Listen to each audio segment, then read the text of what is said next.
Hola a totes, som la Laura i la Marta, autores de Mina, un conte que narra el viatge que emprèn la Mina i la seva família des del seu país que està en guerra fins a una Europa que els hi barra el pas.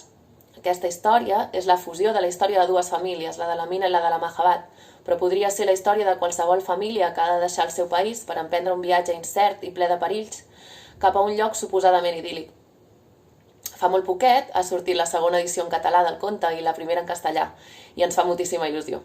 Nosaltres hem fet una adaptació de la història en forma de presentació, amb projeccions i teatre i amb la Clara tocant el piano en directe per tal d'arribar a diversos espais, a instituts, escoles i esperem ara arribar també a les vostres cases.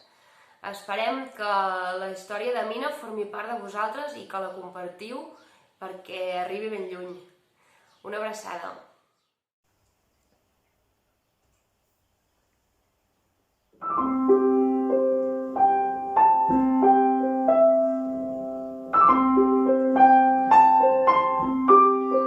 Recordo la meva ciutat, bonica i immensa.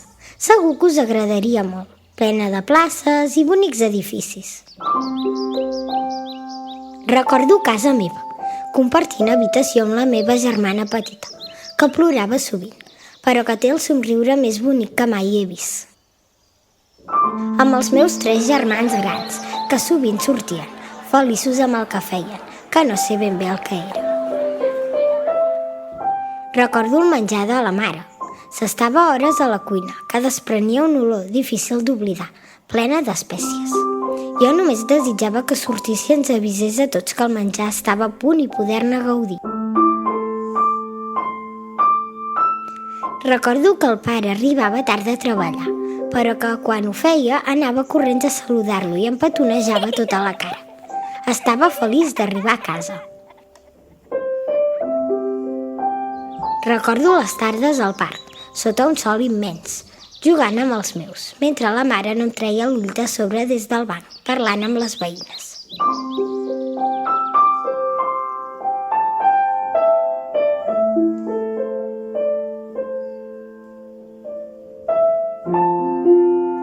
També recordo que sovint em despertaven sorolls a les nits i la mare venia corrents a agafar-me en braços. Aquelles nits dormíem tots junts. El pare a vegades arribava suant, vermell i brut a casa, com si s'hagués ficat en un contenidor de cendra. La meva ciutat, tan bonica com era, s'anava quedant sense places. Sortia al carrer sempre acompanyada de la mare i veia com s'anava tornant, grisa i més grisa. Les tardes al parc cada cop eren menys, i els dies d'escola, i les petonejades del pare quan arribava de la feina, i els somriures de la mare quan sortia de la cuina, i les sortides dels meus germans. També recordo que un dia el pare va arribar amb una gran notícia. El pare i la mare es van abraçar plorant. Hi havia alguna cosa diferent en aquell plor que no sabia identificar. Ens traslladàvem. Vam fer les maletes i vaig haver de triar entre moltes coses.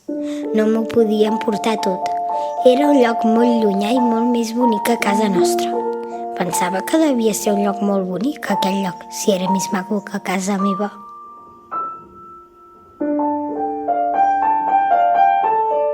Ens vam llevar molt d'hora. Tenia molta son. El pare em va agafar a coll.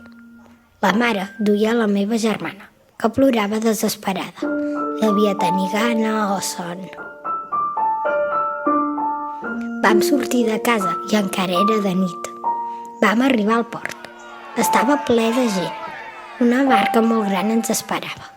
I vam pujar, i s'hi estava molt estret. El pare es va quedar negociant amb el que semblava el capità del vaixell, que no ens deixava entrar les maletes. Va ser un viatge molt llarg. Feia molt fred. El pare intentava abraçar-me amb totes les seves forces, mentre la mare sostenia la meva germana petita. La barca es movia molt.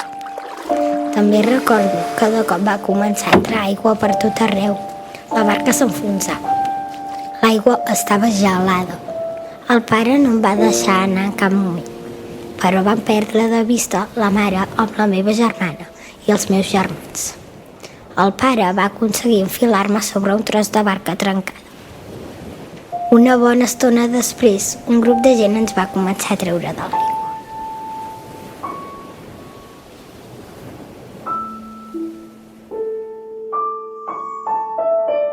Quan vam arribar a terra, el pare estava trist i enfadat alhora. No parava de cridar i dir que no podia ser possible. Vaig suposar que aquell lloc no era el lloc on havíem d'arribar. De cop vam veure la mare i la meva germana. Ens vam abraçar moltíssim. Els meus germans no els vam tornar a veure. Ens van voler portar a l'hospital. Allà ens van observar els metges i ens van donar roba seca. Quin gust deixar de tenir aquell fred que ens voltava per tot el cos. Vam sortir de l'hospital i els pares van decidir que ho volien tornar a intentar. Volien arribar a aquell lloc. Estava segura que seria preciós. Vam caminar forces hores per camins difícils plens de roca i vam arribar en un lloc ben amagat, on hi havia una petita barca.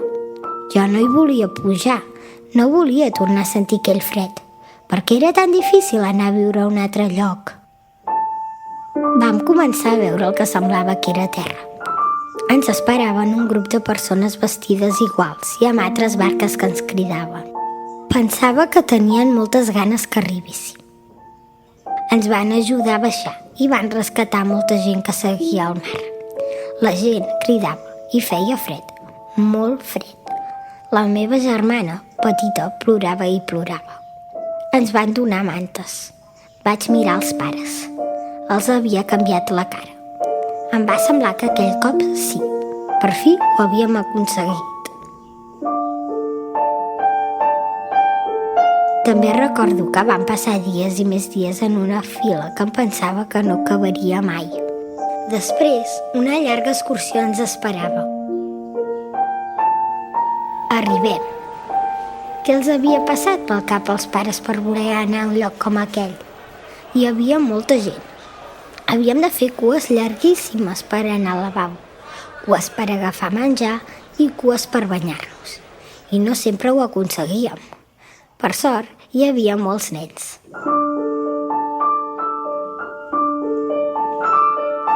Des de llavors, recordo que han passat molts dies i més trasllats. Dies freds i dies calorosos, dies feliços i dies tristos, dies avorrits i dies molt moguts. Tants i tants dies que ja els he deixat de recordar.